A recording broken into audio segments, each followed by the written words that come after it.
Welcome into the video, welcome into the channel. Hope everyone is doing well out there. In today's video, I'm going to talk to you about gaming settings for your LG C3. So what you're looking at on your screen right now is a 42-inch LG C3 with a PlayStation 5 connected to it. And what I'm going to do in this video is I'm going to walk you through how all of the settings are set up for the display when it comes to HDR gaming. And the game I'm going to use today as an example is going to be Uncharted, you see here on the screen. So without further ado, let's go ahead and dive into these settings. All right, so here we are. We have the two ladies here in the Jeep. I almost said van. Not sure why I would do that.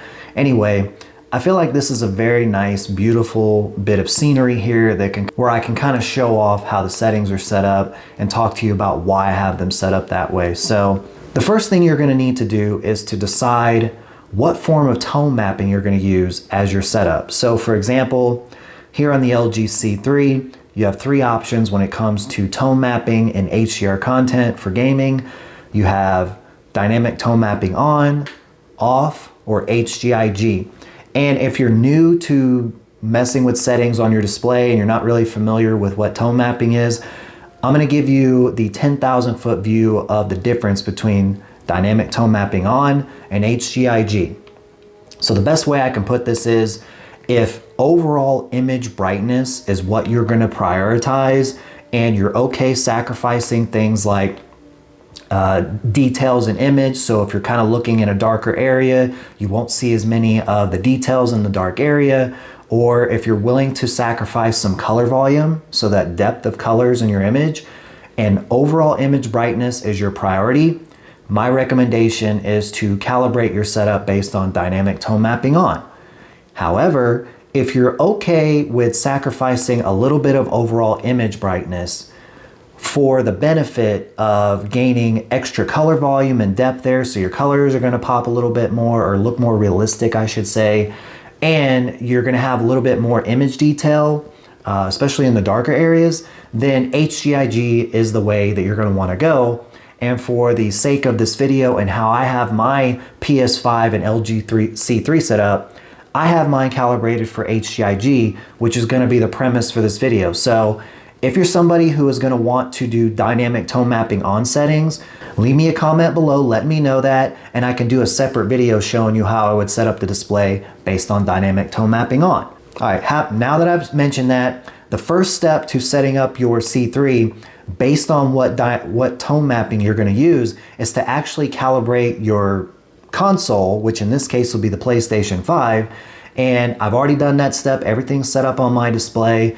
But if you want to know how to calibrate your PS5 based on either one of those tone mapping settings, I'm going to card in or leave a link in the description. I have setup videos showing you step by step how to do that for both the PS5 and the Xbox Series X. So Xbox people, don't worry, I didn't leave you out.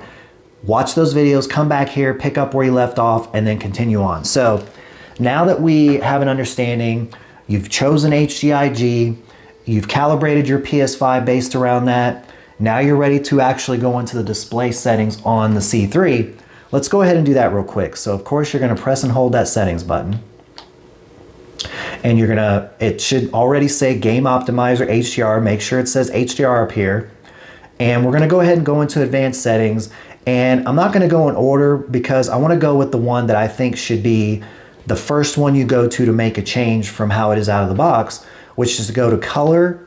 And we're going to make changes to our white balance because this is going to have a significant impact on the overall image. Now, out of the box, this is very likely going to be way back up here at 0, which if I can get it to get on there. Okay, there we go. It's going to start out like this.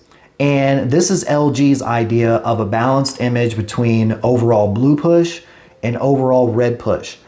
The further up the slider here you go towards cold 50, the more of a blue push you're gonna see, and also the overall image is gonna get a tad brighter. So let me go ahead and do that. I'm gonna go all the way up, and I don't know how well it's gonna translate on camera, but in person, it's way more blue than it was before, even at 0, and the overall image is a little bit brighter. As you work back towards the warm setting, this is gonna introduce more of a red push to my eyes. And I prefer to set this up at warm 50 because if things like overall image accuracy matters to you, you're going to want to be down here at warm 50. Now this image and how it looks is not going to be, you know, applicable to everyone. Not everyone's going to like this. I've seen in prior videos comments saying that this is way too red. So my recommendation to you is if you want to have an accurate image that just looks, you know, the colors look more realistic, things like that. If this is too red for you, my recommendation would be to just use the slider and maybe start out at like warm 20, okay? So even though I can't even get it to go on there, you get the idea. Put it on like warm 20, warm 15, and work your way backwards until you see a point where it's like, okay, I just can't take any more of that push, and set it there. You'll be just fine. But I did want to let you know that warm 50 technically would be the most accurate you can get. So this is where you want to start with your settings, is to decide where you want to put this. So let's back out. Now we're going to head over into brightness. And because this is an HDR image, and by the way, I really hope you can't hear that. My air conditioner just kicked on. You know, it's damn near summertime, so, you know, AC kicks on. It's pretty loud, so I hope it doesn't mess up the video, but just wanted to point it out. Anyway, pixel brightness, considering it's an HDR image, you want to keep this at 100. Notice here that on the C3, they don't even give you options here, right? They're basically telling you for an HDR image in game mode, these are already set up optimally for you. So the next question becomes, where do you want to set up that tone mapping I mentioned? This would have already been done at the very start of the video. Remember, I did say the first decision you need to make is what tone mapping you want to set. This is actually the first thing you're going to pick, because I'm going to go in here and show you.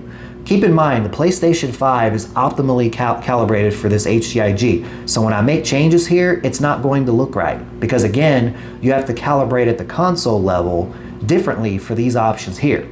So there you go. All right, so again, HDIG, I'm gonna go ahead and click these to show you what happens. When I click off, you lose a lot of brightness and detail here in the sky, kind of really dulls out. Tone mapping on does exactly what I told you it would.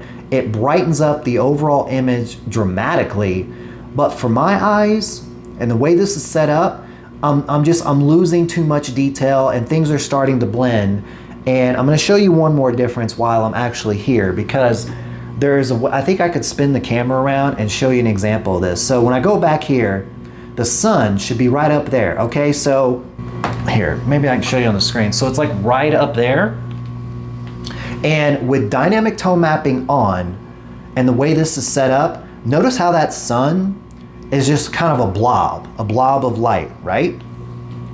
I didn't mean to rhyme right then, by the way. All right, let me go ahead and put on HDIG, and all of a sudden the sun becomes more pronounced and more detailed to where, at least in person, I can actually see the outline of it, okay? This is kind of the biggest differences on how you want a dynamic tone mapping, and this is what I was talking about when I said, when you check this on, the overall image gets brighter, kind of like an LCD, but you're gonna lose some of that detail. Things are gonna start to blend in the background and stuff. But hey, the overall image is brighter, and if that's what matters to you, that's totally cool. So anyway, just wanted to kind of show you an example in real time there, how things are impacted that way. So let me move the camera back around. And so we've covered tone mapping here. Expression enhancer, I don't do anything with that. You notice peak brightness is already blocked out. It's because LG from the factory has said it's a HDR image in game mode. Your peak brightness needs to be on high for that to look right. So it's grayed out. Gamma, another adjustment slider that on the C3, they went ahead and blocked them out because this is where they're supposed to be. So unfortunately, you can't make a change if you don't think this looks right. It kind of is what it is, right? And video range, leave that on auto. Motion eye care, I'll let you read the description and make a determination there. All right, let's click the back button. We're gonna step back into color and notice how color depth once again is grayed out. Tint, 0, no changes there to be made. Color gamut, okay, now you're gonna have some choices to make here. I have it on auto detect because I think LG's algorithm does a fairly good job of detecting colors and making them saturated to a point of where they need to be. You have some options here. I'm gonna go through them. We're gonna take a look together at how things change in the background based on what I click. So I click native, and in person, I'm gonna describe it to you because I don't know how well the camera is gonna translate here, but let me go back and do it again. When I click native, it kind of brought more saturation into the blues. Let me check how it does on the, okay, so I get a little more green saturation on the trees back here. So I'm gonna tell you why I don't have this checked once I go through the options. Next, dynamic, let's see what that does. When I go from native to dynamic, I don't see a whole lot of change going on here, but what I can tell you from experience typically is going from any other option to dynamic, typically you'll see colors like yellow, like bright yellows really start to pop, kind of go towards a Samsung sort of look. So if you're a Samsung fan person, you know, no hate towards you, but you know what they do with the colors. So a lot of these colors are more kind of mid-range greens and browns, so it's not really going to change it. But if I had a yellow or a bright purple on here, it would really jump off the screen. And Adobe, I tend to see Adobe kind of drown out colors, so I don't know why anybody would want this truthfully. So my recommendation to you would actually be to go auto detect. I think this gives you the overall best balance. But the reason why I don't go native here, which does bring a little more color but not too much, is because of input lag. So when you go in and make changes and you add these filtering things in here where it introduces processing, extra processing to the image, what happens is it starts to introduce input lag, and if you turn on enough of these features, you may start to feel it in your actual controller. You know, when you're kind of, you know, moving around the screen like this, you'll start to feel a little bit of a lag, which I cannot stand. I don't know about you. All right, so gonna go ahead and put that back on auto detect, but those would be the kind of the two I would look at. Fine tune, here comes another one that, you know, you have some choices to make. You have low, medium, high, and user. I have it checked off because again, I think there's enough color saturation in this image. It's enough for me, but you have some options here. Once again, you're gonna potentially start to introduce input lag because there's more processing going on. But let's go ahead and run through them real quick and see how it changes the image. So we go from off to low, and I'm gonna go back and forth a couple of times because when I go off and low, I'm not seeing any dramatic difference. So let's go to medium. Once again, I'm not seeing a dramatic difference here. So let's try go to high. So all I'm picking up is a tiny bit more in the clouds and in the sky mainly. Yeah, so the clouds keep a little bit of that red push from the warm 50 setting. When I go high, it brings more of the white back in. So this is kind of accentuate more of the white highlights. Once again, the clouds look better in this form than in off, but because of the idea of introducing processing and potential input delay, I choose to leave it off because it looks good enough for me. And the rest here, you can't do anything with anyway. All right, so we're done here, and we're gonna finish up here on clarity. And again, on the WebOS 23, the C3, the G3 models, LG really took their time to disable most of the picture settings when it comes to HDR game mode. I have some theories on that. If you're interested in hearing them, leave a comment below. I'll do a separate short video, nothing like this video, but I'll do a short one talking to you about why I think they turned these off compared to my C2. But as you can see here, the only one that you could do anything with is super resolution. This is not one that I find necessary because right here, this is a 4K image here. So I'll go through them real quick. Low, we'll see if it sharpens up any of the leaves or anything. High, I'm not seeing any difference enough that it would make me want to turn on another portion of image processing and in turn maybe input delay. So I'm leaving that off. Leave that up to you whether you want to do that. And that's all we can do from here. So what I'm going to do next is I'm just going to pull up the game dashboard so you can kind of see how this is set up on mine as I kind of kick the camera there. Sorry about that. Okay, so you could change the colors on your dashboard here. I just left it here on this purplish color because, you know, why not? You can actually adjust the options here that you see. So I've chosen to have frames per second counter, whether VRR is on or off, resolution of the image, and whether HDR is on or off. And I find this one to be helpful when if you go to an SDR title and maybe you're playing that game for the first time and you don't know that it's not an HDR game, this is going to quickly let you know. but just a little quick tutorial here. You click this little pencil and you can sub in and out these options here. So if you're an audio person and you want to know at all times if Dolby Atmos is on, you can put that in there. Here's an input lag switch essentially, where it'll let you know, which type of input lag do you have, which I'll show you more in a second. Low latency, ALLM, AI, a lot of these are just pointless to me, as far as what's important information. Maybe you want to have the black stabilizer up here to know whether you need to adjust that or not. I don't know, but let me hop out of that real quick. Let's go into the actual game optimizer real quick. I know this video is running long, but I've seen a number of comments on my prior videos wanting me to kind of do a settings rundown of how I have my gaming set up here with the C3. So I figure I'm gonna get everything in one video. So, all right, so on this tab, this is where you could choose your different genres. So this is where you could set up your different genres. So for example, if you're mainly playing like Call of Duty, you could change this to FPS and make changes there. I typically just leave it on standard because that's good enough for me. OLED motion, you can't do anything here. Reduce blue light, so you're gonna start seeing some things that are more just trying to take care of your eyes. So, a lot of times people buy OLED TVs and they're playing these things in dark environments, at night, things like that. You don't really necessarily, if you have concerns about long-term effects on your eyes, you can make changes here, reduce blue light. Here's your dark room mode, so it kind of goes with the same thing. Here's your input delay switch. You have two options, standard and boost. What I've tended to kind of figure out here or notice myself is that this really doesn't make a tremendous impact. I mean, I've turned on boost for when I'm playing Call of Duty, and if it reduces input delay during Call of Duty, it's so minuscule that I can't even tell the difference. So I just leave it on standard. Down here, here's some of your fun switches, not necessarily that one, but having a C3, your display is obviously capable of VRR and G-Sync, so I have that switched on. AMD FreeSync is switched off. This is the one you'll toggle on for the Xbox people out there. Same thing as what's going on here, it's just on Xbox. ALLM, of course you want that on for your gaming. Down here, if you want to be able to see more details, so if you're playing Call of Duty and that SBMM is kicked in and it's giving you a bunch of campers that are just sitting in dark corners and you need to be able to see them quicker, you can go in here and make adjustments here. Here's that menu color thing I was talking about. You get three options, violet, orange, and green.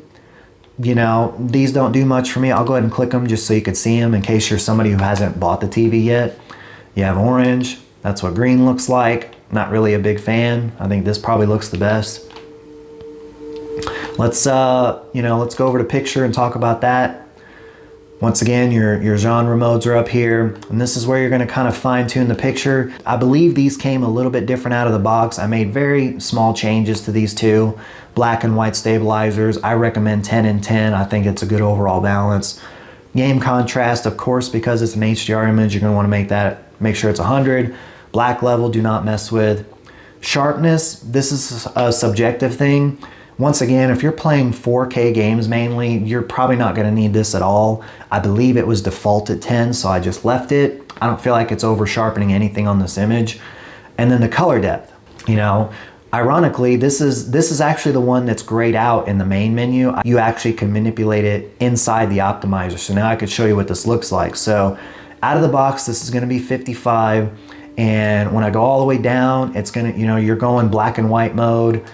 And then all the way up, you're like crazy way past Samsung mode. So, I think 55 is a nice balance. If you want a little more saturation, I wouldn't go probably past 60 on mine, but I have 55 because again, this is like a nice natural looking image to me that looks realistic compared to when I go up or down on this. So, all right, so now that we've talked about color depth a little bit, down here you have your tone mapping settings in this menu. Wide aspect ratio, you can leave that at 16 by 9. Mid position, it's grayed out. When you set the screen as an ultra wide aspect, so in other words, you can't even do anything with this unless you change that. And then here's an access point to get back into those main settings I showed you at the beginning. So hopefully you found this video helpful. That's kind of a lot to walk through. If you're somebody who's eyeballing the LG C3 as a gaming TV and you're just looking for a good starting point of how do I set this thing up to have a nice overall image, try these settings out of what you watched in this video and leave me a comment and let me know what you think. And it's quite all right if you think the image is not bright enough, if you think the colors are drab, it's all right. Let me know in the comments. You know, everybody has different tastes. It's all good. So that's going to do it for this very long video. If you did enjoy this video and you want to help support the channel, be sure to hit that like button. It really helps me out. And of course, if you're not subscribed, you want to see more content like this, because I do have a lot more settings videos, etc. coming. Now's a great time. Hit the subscribe button and hit the bell notification. But with all that being said, until the next one.